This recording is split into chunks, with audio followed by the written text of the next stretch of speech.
Using FPGA. దీంట్లో ఏంటంటే దీనికి మనం 2 ways తీసుకున్నాము. ఒకటి మెయిన్ రోడ్, ఇంకోటి సర్వీస్ రోడ్.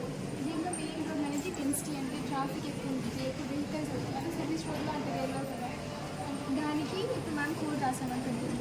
ఎలా రాసామంటే ఇప్పుడు ఇది మెయిన్ రోడ్ ఉంది కదా, ఆ మెయిన్ రోడ్లో మనకు ఎక్కువ వెహికల్స్ అవుతాయంటే ఎక్కువసేపు దానికి గ్రీన్ లైట్ వెలిగితే ఆ ఎక్కువ వెహికల్స్ అనేవి పోతాయి.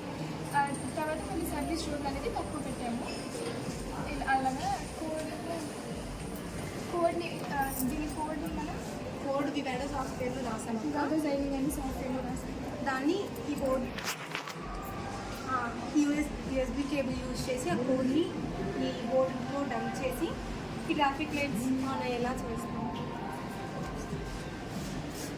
ట్రాఫిక్ లైట్స్ వర్కింగ్ చూపిస్తాము. పెద్దవి కూడా ఫోర్వేట్ కూడా చేయవచ్చు. నేను జస్ట్ ఒక చిన్న ఎగ్జాంపుల్ FPGA అంటే ఏంటి బ్రీఫ్గా చెప్పడానికి ఇది యూజ్ చేస్తాను. ఇదిగోండక్క, ఇది క్రాస్ రోడ్ది, ఇది మెయిన్ రోడ్ది.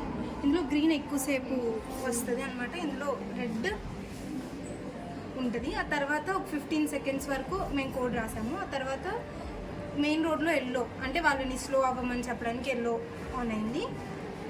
అది జస్ట్ 3 seconds ఉంటుంది. ఆ తర్వాత క్రాస్ రోడ్లోది గ్రీన్ లైట్ వెలుగుతుంది. తర్వాత ఇందులో రెడ్ వస్తుంది వాళ్ళని వెళ్ళమని. తర్వాత ఇందులో ఎల్లో వచ్చింది వీళ్ళని స్లో అయిపోమని. సేమ్ ఫస్ట్ నుంచి రిపీట్ అవుతూ ఉంటుంది. ఫస్ట్ నుంచి ఇంకేమైనా ఉన్నాయా?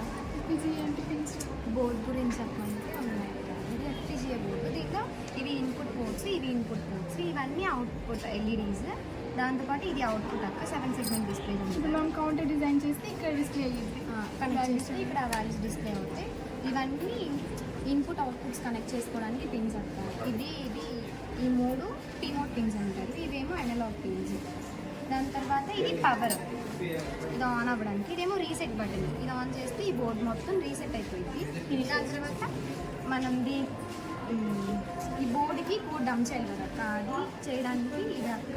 ఇది ఇక్కడ పెడితేనేమో ఈ కేబుల్ ద్వారా తీసుకునే అక్క కోడ్ అనేది, అంటే అది క్యాచ్ మెమరీలో స్టోర్ అవుతుంది. దాని తర్వాత ఈ జంపర్ పిన్ కనుక తీసి ఈ పక్కన వాటికి పెడితేనేమో ఇక్కడ మనం USB or pen drives connect చేసుకొని కోడ్ డంప్ చేసుకోవడానికి అలా చేసుకోవడానికి ఈ జంపర్ తీసేసి ఇక్కడ పెడితే అలా అవుతుంది అక్క. ఇదేమో ఆర్టిక్స్. దీంట్లో లుకప్ టేబుల్స్ అనేవి ఉంటాయి. లుకప్ టేబుల్ అంటే నియర్లీ 33,000 లుకప్ టేబుల్స్ ఉంటాయి. లుకప్ టేబుల్ అంటే మనకు అంటే ఇప్పుడు NAND గేట్ ఆ NAND గేట్ ఒక స్పెసిఫికేషన్ ఉంటుంది. ఒక లుకప్ టేబుల్ ఒక స్పెసిఫికేషన్ అనేది ఉంటుంది. మనకు యూస్ కావాల్సింది దాని నుంచి డిస్ప్లే, దాని నుంచి పోయి దాని నుంచి మనకి ఏం కావాలో అది తీసుకొని మనకు ప్రోగ్రామ్ అనేది చేస్తుంది. ఇవన్నీ చదవాలంటే దీనికి పవర్ ఇవ్వాలన్నమాట. అది 2 ways చేస్తాం. దీని నుంచి ల్యాప్టాప్ నుండి ఇవ్వడానికి USB బ్యాటరీ, ఇంకోటి బ్యాటరీ ఎక్స్టర్నల్ సప్లై నుంచి ఇవ్వడానికి. ల్యాప్టాప్ నుంచి ఇవ్వాలంటే ఈ జంపర్ ఇక్కడ పెడతాం అన్నమాట. దాని తర్వాత ఒకవేళ నువ్వు బ్యాటరీ నుంచి కానీ ఎక్స్టర్నల్ సప్లై ఇవ్వాలంటే ఈ జంపర్ తీసేసి దీనికి దాని పక్కన ఉన్నదానికి పెడతాం. బ్యాటరీ వచ్చి దీనికి వచ్చేస్తుంది. అప్పుడు అది పవర్ సప్లై.